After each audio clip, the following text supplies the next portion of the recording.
ولا يؤخر الله نفسا إذا جاء أجلها والله خبير بما تعملون. صدق الله العظيم. Al-ayat. Dan Allah tidak akan menunda kematian seseorang apabila waktu kematiannya telah datang, dan Allah Maha teliti terhadap apa yang kamu kerjakan. Al-Quran surah ke-63 ayat 11. Ma'asyiral muslimin, jamaah salat Jumat rahimakumullah.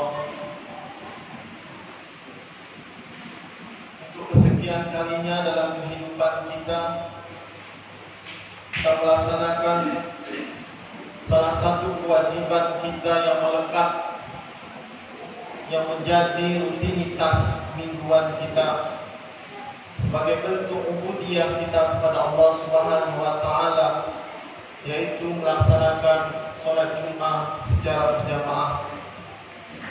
Mungkin sudah ratusan kali, ribuan kali kita melaksanakan salah satu syariat yang Allah tetapkan pada diri kita. Namun pertanyaannya adalah, apakah memberikan dampak perubahan terhadap nilai-nilai keimanan dan ketakwaan kita kepada Allah Subhanahu wa taala? Jangan-jangan rutinitas salat Jumat kita ini hanya sekedar mengukurkan kewajiban saja, tidak memberikan efek apapun terhadap kehidupan kita. Jangan-jangan hanya sekedar mengukurkan kewajiban saja, melepaskan tanggung jawab secara sosial dan pribadi saja, tapi nilai-nilai ibadah kita tidak pernah berubah. Marilah kita berharap kepada Allah Subhanahu wa taala, mudah-mudahan Jumat hari ini merupakan salah satu Jumat terbaik dalam kehidupan kita. Kita tundukkan hati dan pikiran kita khusyuk kepada Allah Subhanahu wa taala. Salawat dan salam kepada Rasulullah Muhammad sallallahu alaihi wasallam sebagai ungkapan rasa cinta dan rindu kita kepada beliau.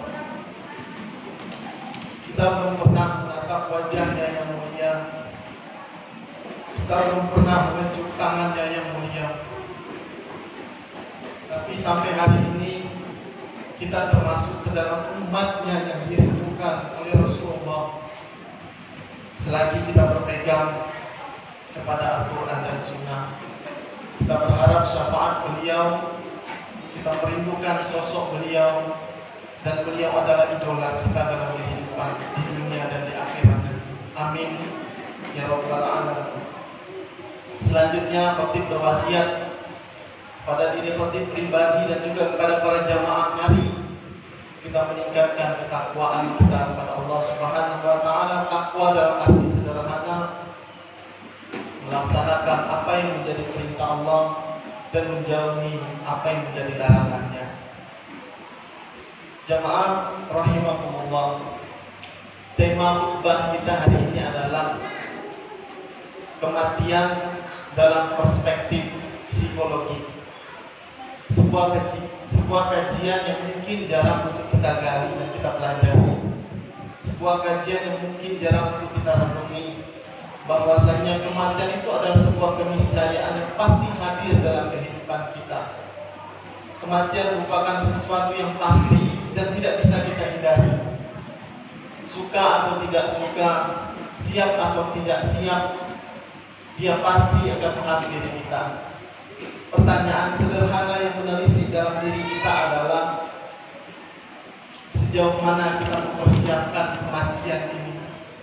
Kita tidak tahu. Kematian tidak memandang usia.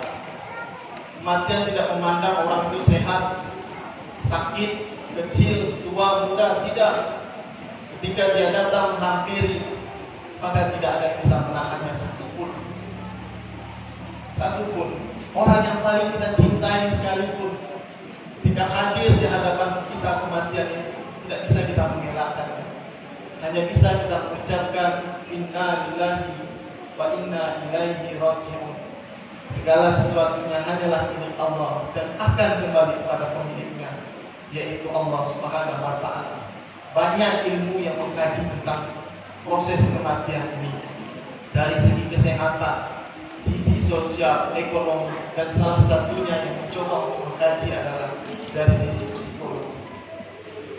Ma'asyiral muslimin rahimakumullah, para ahli psikologi pun memandang erat antara dimensi yang namanya kematian dengan perilaku religiusitas seseorang.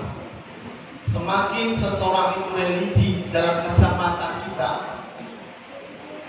tampak dari sisi-sisi ibadah yang dia lakukan, apakah itu sholat, puasa, zakat, haji, dan muamalahnya, maka dia secara pribadi lebih siap dalam menghadapi yang namanya kematian. Apapun kematian itu hadir dalam kehidupan.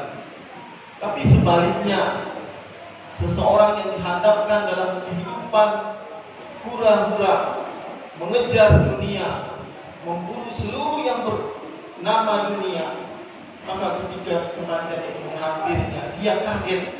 Apa ini yang hadir di hadapan? Dia tidak sadar sebenarnya itu sudah menjadi peringatan. Semua orang, semua makhluk yang bernyawa pasti akan merasakan yang namanya kematian itu dan tidak bisa menghindarinya.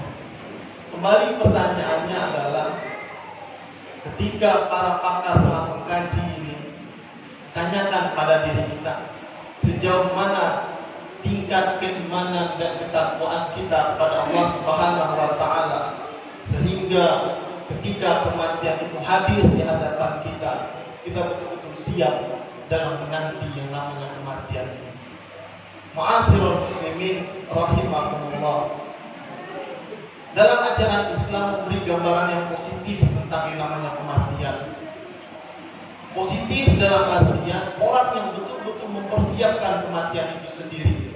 Bukankah kita hadir di atas dunia ini merupakan salah satu tujuan dari Allah Subhanahu wa Ta'ala menciptakan kita?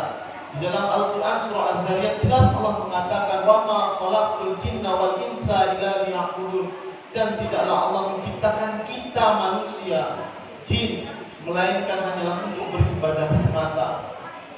Jadi ketika sisi-sisi ibadah itu kita tampilkan dalam setiap sudut ruang kehidupan kita, apakah apapun bentuk aktivitas kita, selagi kita betul niatkan sebagai ibadah, maka insya Allah Subhanahu wa Ta'ala akan senantiasa membimbing diri kita menjadi pribadi-pribadi yang religi, yang siap dalam menghadapi kehidupan di dunia ini.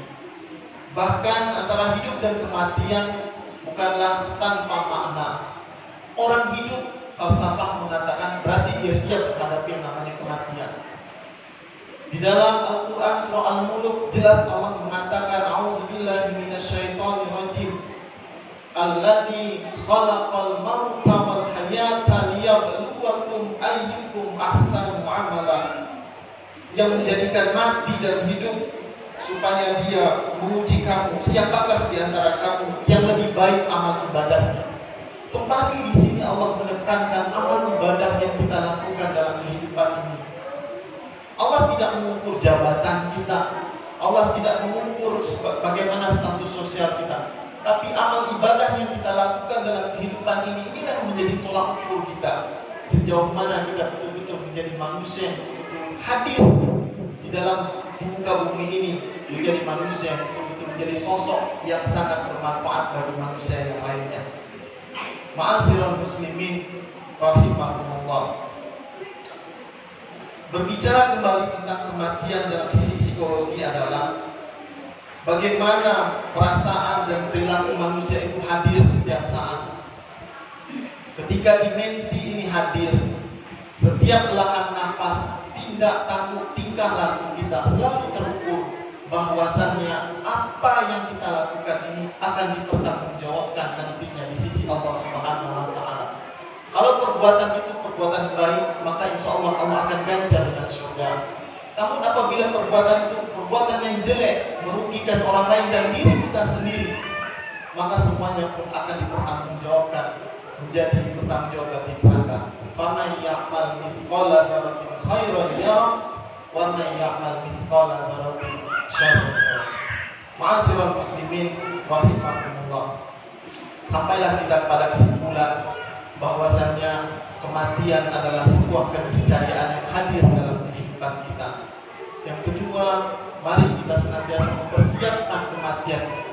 Apapun bentuk aktivitas kita, senantiasa kita sematkan sebagai nilai-nilai ibadah di hadapan Allah Subhanahu wa Ta'ala. Yang ketiga, siap tidak siap, kematian itu pasti akan hadir dan mendatangi diri kita.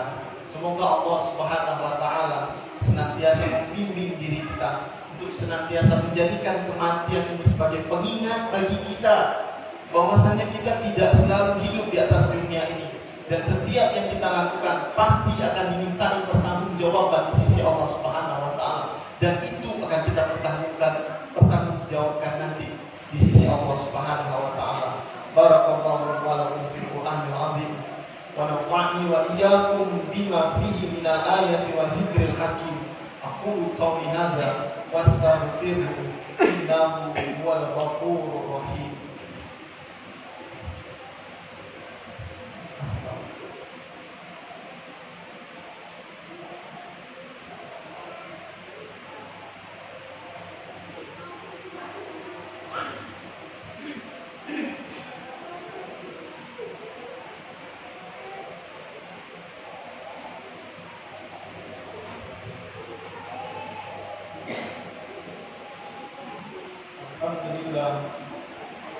Alhamdulillah rabbil alamin. Asyhadu an la ilaha illallah wa asyhadu anna Muhammadan abduhu wa rasuluh. Allahumma shalli wa sallim wa barik ala Muhammad wa ala alihi wa ashabihi ajma'in. Amma ba'du, fa ya ayyuhal hadirin ittaqullah haqqa tuqatih wa la tamutunna illa wa antum muslimun. Qala Allah Ta'ala fi kitabihil karim, a'udzu billahi minasy syaithanir rajim. Bismillahirrahmanirrahim. Ya ayyuhalladzina amanu ista'inu bis-sabri was-shalah innallaha ma'as sabirin. Ma'asyiral muslimin rahimakumullah. Marilah sejenak kita tundukkan hati dan kepala kita seraya bermunajat kepada Allah Subhanahu wa Ta'ala, memohon petunjuk dan perlindungan. Semoga kita diberikan keselamatan dalam arti kehidupan di dunia dan di akhirat. Innallaha wa malaikatahu yusholluna 'alan nabi ya ayyuhalladzina amanu shallu 'alaihi wa sallimu taslima. Allahumma shalli 'ala Muhammad wa 'ala ali Muhammad kama shallaita 'ala Ibrahim wa ali Ibrahim wa barik 'ala Muhammad wa ali Muhammad kama barakta 'ala Ibrahim wa ali Ibrahim innaka Hamidum Majid. Allahumma ighfir lil muslimina wal muslimat wal mu'minina wal mu'minat al ahya'i minhum wal amwat innaka sami'un qaribun mujibu da'wat ya qadiyal hajat. Rabbana zalamna anfusana wa illam taghfir lana wa tarhamna lanakunanna minal khasirin. Rabbana la tuzigh qulubana ba'da idh hadaytana wa hab lana min ladunka rahmah innaka antal wahhab. Allahumma arinal haqqa haqqan warzuqna ittiba'ahu wa arinal batila batilan warzuqna ijtinaba. Allahumma ihdinas siratal mustaqim. Allahumma ihdinas siratal mustaqim siratal ladzina an'amta 'alaihim ghairil maghdubi 'alaihim waladdallin. Amin. Rabbana atina fid dunya hasanah wa fil akhirati hasanah wa qina adzabannar wa qina adzabannar wa qina adzabannar. Subhana rabbika rabbil izzati amma yasifun. Wassalamu 'alal mursalin walhamdulillahi rabbil alamin. Aqimis shalah.